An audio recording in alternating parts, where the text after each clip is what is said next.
Hi, folks. You're with Tacitus Today. Tacitus Today, your pushback channel, and thank you for joining this audio live stream. Please listen to this presentation as you would a radio broadcast. In this essay, I'd like to talk about one of these under-the-radar scams that are quite widespread, actually, but the extent of the scam and the absurdity of the expectations in and around the scam and the way at which it's being corrupted and gamed and subverted deserves mention here. Now, I came across this, or come across it a few times actually. There's an organisation that uses a lot of apprentices in electricians and carpenters and that sort of stuff, and so they claim there's a shortage of apprentices. Now there is a shortage, but it's not for the reasons that are being claimed. That the pay is no good. And as the government wants nearly everyone to stay on to high school till they're 18, then they're 19 years old before they would start an apprenticeship. And the pay that's offered for apprentices still assumes, wrongly and absurdly, still assumes that an apprenticeship will begin at the age of 15 and that you'll still be, living with your folks and that sort of stuff. So there's a lot of mismatch in what the pay is, the conditions, the circumstances, and the work output expectations from these people. So instead of addressing those real issues that are the cause of the problem, instead employers, with the encouragement of the government, by the way, is saying that's right. There's a shortage. We got to bring people in from overseas now. There's a lot they could do to solve the problem locally and domestically from the local population, but the government just simply won't do it. So what does the government do? They just say, well, I know what we'll do, says the Western government, the Western First World government. We'll go to third world, impoverished, basket case, failed state countries. We'll go there, and that's where we'll find apprentice carpenters, for example. What, you might say? Are you insane? I mean, you fucking moron for even thinking it. But that's the thinking. That is the thinking. Let's go to these basket case third world. Well, they don't even speak English, where the people they have probably have them be, they're illiterate in their own language. And that's where we're going to find apprentices. So how do they go about it? Well, the madness sort of gets even worse. So what the Western government, Australian government included, by the way, they say, well, we'll give $5,000 Australian dollars. We'll give $5,000 to everyone who attends a mini sort of carpentry course. So it's a 12-month course, and where you're taught the basics and the rudiments and the basic requirements of carpentry, enough to make you at least a productive apprentice. And that's what we'll do. And we'll pay some school in Bangladesh, for example, Tajikistan. We'll pay some school $5,000 for each student they sign up. And so thank you very much. I will take the $5,000, and there's no fucking way you will get it. And so they go to one of the most corrupt countries in the world, where corruption is how everything is done. And they say, we'll just give you $5,000 and you don't have to prove anything to us. All you got to do is give us a warm body at the end of the 12 months. I mean, it's a stunning piece of madness, but there you go. So they go around and they go to local people and say, look, because if you get this, if you do the course, this say carpentry in this case, if you do the course, then you get a 3-year or 2-year work visa to go to Australia, a rich first world country. Now, if you come from an impoverished third world basket case country, you gag at this thought. You hyperventilate. You almost fall over from the lack of oxygen at the excitement, the thought of just getting this. I can go to a first world country, and this is so. So then these people, they pay a bribe to the same guy that's taken the $5,000 from the in this case the Australian government or the Western government. It doesn't have to be just Australian. And now, whether they get any training in carpentry or any of the trades, nursing, doesn't matter. Whether they get any training in that or anything at all isn't known. And for some reason, strange reason that I don't understand, the Australian government doesn't have any white people doing the vetting or the checking here. Instead, they then employ another corrupt person in be it Bangladesh or elsewhere, a third world country, then so the corrupt Bangladeshi monitors the Bangladeshi guy who's doing the training. And yes, they are doing the training. I have checked it myself, and it is, so that goes there. Now, so there's no oversight, none, zip, zero, nada, zilch. There's no oversight. So what happens when these supposed people who've had 12 months training in carpentry come to Australia under the work visa, all paid for by the Australian government, and they arrive in Australia with work visa in hand, grinning from ear to ear at how they've managed to corrupt and game those stupid, idiotic white people. And then they get given a job. That's not like they've got to go out and pound the beat or pound the streets or knock on doors. They're actually allocated a job so they can walk in the door and be given a job, even though their English is piss poor and so on. So, I mean, this is astonishing. I'm talking about laying it on. Again, why don't they go to rural England, for example, rural Britain, where there's high unemployment rates among youth, and do the same thing there? Why don't they offer those sort of things there?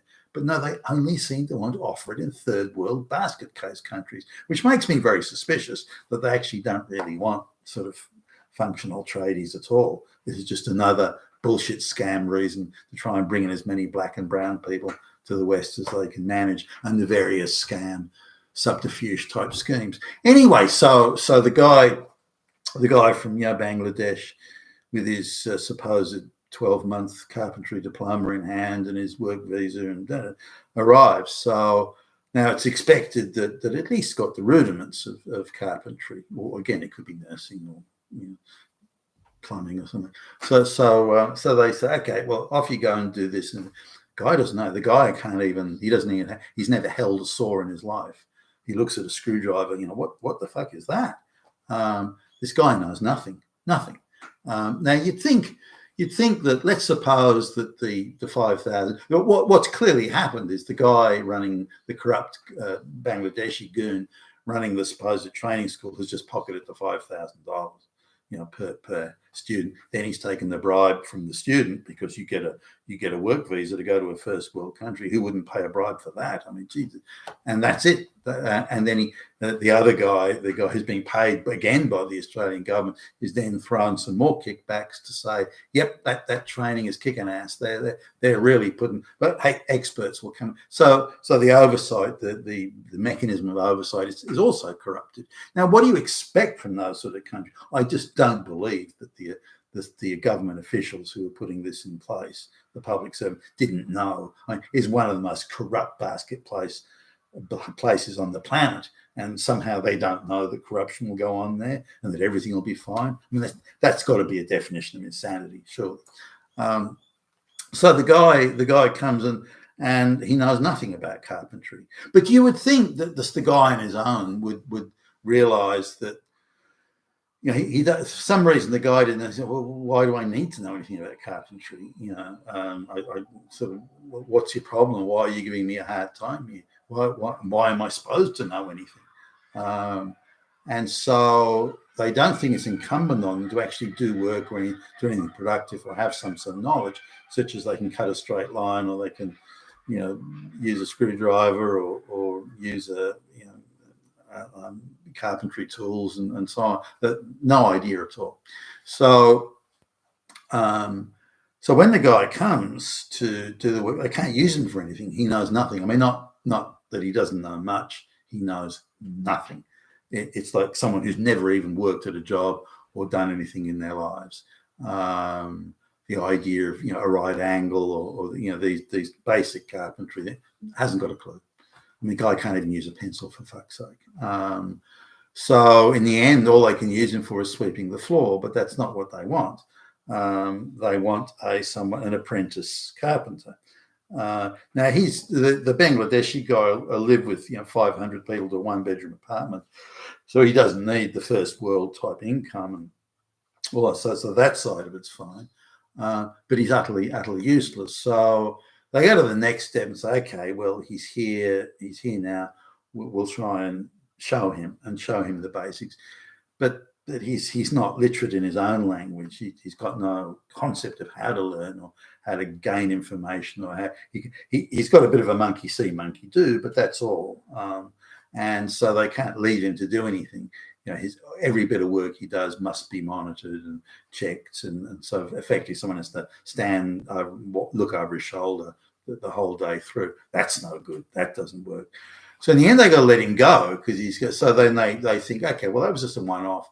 Maybe that was just a bad luck. Maybe he was hopeless as a student and somehow slipped through the net. But the next one will be fine. But exactly the same. Now, also, this happens in nursing, where if there's any sort of quality control over the hiring and the competence of the person, then these third world supposed apprentices, and this is like someone who's done 12 months in nursing, then they give them an oral and practical exam, so say in the better hospitals, and it doesn't, the exam, which goes for an hour, doesn't even last for 5 minutes. They're already, no, you can't do it. I mean, what are you even doing here? So we've got a monumental sort of amount of fraud going on here, but it doesn't need to be. Again, they could go to areas of high unemployment in rural Britain or somewhere like that, rural Canada, and they could offer those same things, and they could have people clamoring for it, but they don't. Why not? And they people that speak the language, have been to school, they could fit seamlessly into the customs and habits of Australia. It would be money well spent. It would be, but instead they're prepared to shovel money into corrupt goons in third world basket case countries, and to my understanding, that continues to this day. It's utter insanity, and yet on it goes. Now it's different when you get jobs where you actually have to do something, and you can look at the job someone's doing. Cut a straight line with a saw for the carpenter, for example. Or how do you apply a dressing to a wound in the case of nursing, those sorts of things. But where you've got office jobs where some people are just parked in an office, given a desk and just left there, and they haven't got a job to, where they don't have to physically produce an outcome. They don't have to cut a straight line on a bit of wood or dress a wound. There isn't that same sort of physical, observable, can they do it or not type structure to the job. And if they just sit there shuffling paper or sitting at a computer where you don't have that same visual effect, then it's much easier for them to disappear into the woodwork. And so companies can skite about how many black lesbians or how many Arabic chief engineers, female chief engineers they hired, because those people actually don't have to do anything.